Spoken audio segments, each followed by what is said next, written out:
Rama Entertainment. سلام زخبركم سمعتنا ناي أبرهام أنستی زر استازانتا أبصمون حد معلتي تفنو أبجزي عرفتكم مهاريتن أزانا قاعدين كتكون لكم إن تمننا نلومي قدامي كفال زغرب لكم نايبر اسمي أبي لبهال سناي مكتتال ناي أبرهام أنستی ناي مجمرة سبيتي مارتا ننبرلو زنبرنا بوتا 4 سمرا قديفيا مسكتكو دحر سمون سبات نامطو كوف مبال كاليومني حدق يترب 70 سبيت نسي من مسئم نكوا يقاچو ايو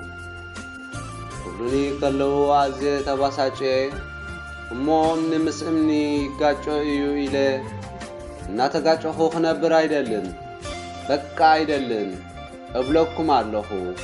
ኢለ ባዓውታ ጨደርኩ ዝኾነ ንኽልተ ወርሕ ዝኣክል ዘመድ ኣዝማድ ፈተውቲ እንዳወዲ ይኹን ብንዳጓል ከተዓርቁ ፈተኑ ካብ ምሳኣ ዝዕራው ገመድ ብኽሳደይ ትሕለፍ ማርታ ትበሃል ጓል ክርያ አይደልን የበልኩም ማርታ በመጀመሪያ ብትሕትና ብፍቕሪ ተመለሲ ለሓቲታትኒ كابو بمفرح فتنت قصيلا بمنععاق ديك ادموس نصرقي لينبر انتاي كزفوتو لكا قال ملخت بالجمرت كمويه هبي مركب مسعانت مصيصي دي ايدولينه زبلت عينت زخونه مارتا نبريا اكسبرين كمزبلو هلخنيا مارتا بزخونه عينت تفتنت እቲ ናባይ ትውርሮ ዝነበረት ኩናት ከይወግኣን ምትራፉ ስጋ ዘይብለይ መንፈስ ኮይነ ተሰማዕክዋ እሞ ሓደ ግዜ አንታ ጠንቋሊ ይበለትኒ ኣብ መጨረሻ ክልተ ኣኮታተይ ኣብ ዝተፈላለየ ግዜ ኣካታቲሎም መጹኒ ክልቲኦም ኣኮታተይ ባህሪኦም ፍጹም ዘይራኸብ እዩ መጀመርያ ዝመጻኒ ኣኮይ ዓዲ ሙሉእ ዝፈልጦ ዓቢ ሰብ እዩ ዝተባኣሱ ዘተዓርቕ ንልዕሊ 30 ዓመት ብሓዳር ዘሎ እዩ ምናልባሽ ትጥርጥራ ዲኻ ወይ ድማ ካልእ ጓል ኣፍቂርካ ዲኻ ኢሉ ሓተተኒ ፍጹም በልክዎ እቲ ዝገመቶ ኩሉ ምኽንያት መርሓቕየይ ከምዘይኮነ ምስ ፈለጠ ዓርቦቶ ቅርብ ኢሉ ድማ እሞእዚ ኩሉ እንተዘይኮይኑ እፍረት ብዝመልኦ ኣዘራርባ ኣብ ዓራት ከመያ በለኒ ኣኮይ ኣብ ዓራት እሞ ብጣዕሚ ንፍዕት እያ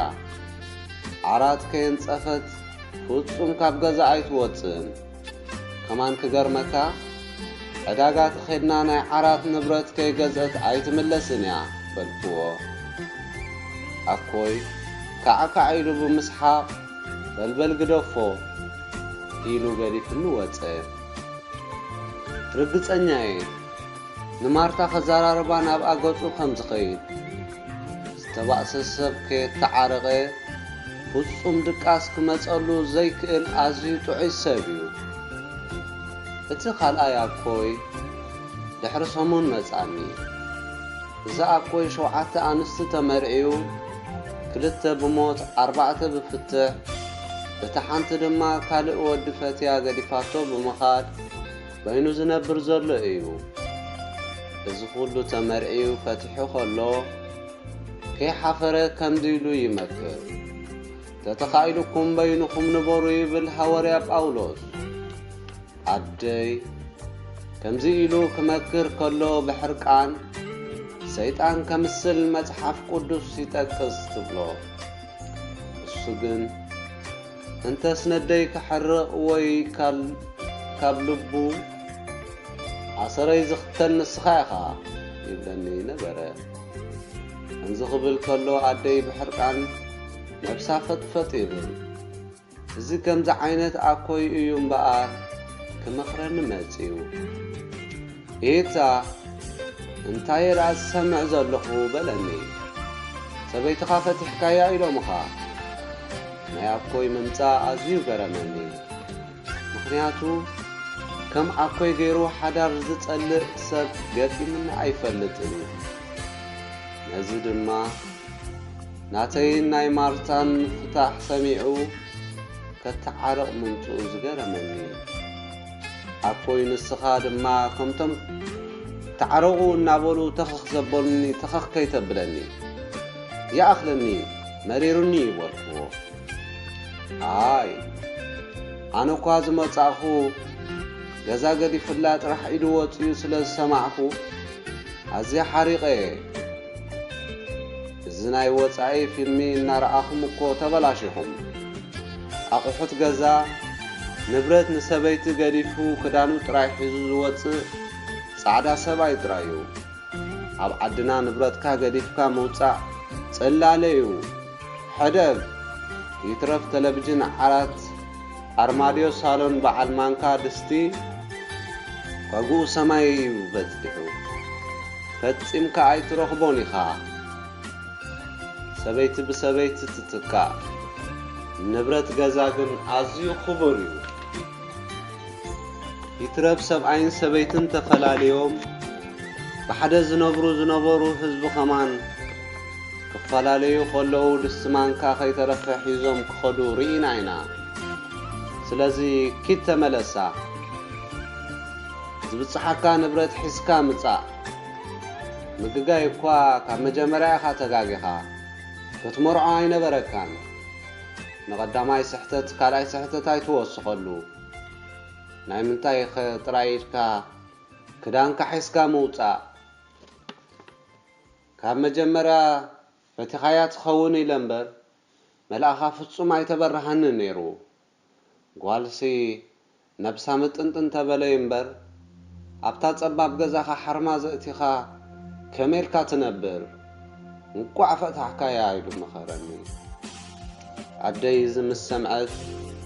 ጨርቃ ክሳብ ትድርቢ ኾነት ሓዋ ኮይኑዋ እምበር ተትቆትሎ ኸማን ኣይምጸልአትን እንደገና ንማርታ ኣዝያ ትፈትዋያ ነይራ ቆርዒዳ መኽበሪት ሰባ ዛጓደይ ትብላ ነበረት ካብ ማርታ ምፍላየይ ኣዝያ እያ ሓዚና ተዛሪባትኒ ሰንቢደ ከይጠፍእ ስለ ትፈርሕ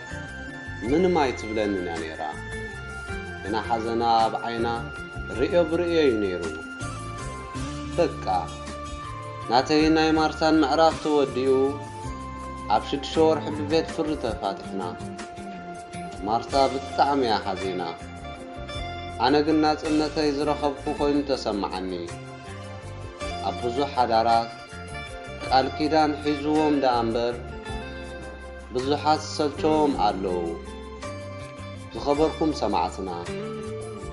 ኣብ ዝመጽእ ክፋል ኩነታተይን ኩነታት ማርታን ከመይ ዝነበረ ክንርኢ ኢና ሰላም ቅነ ንኹልና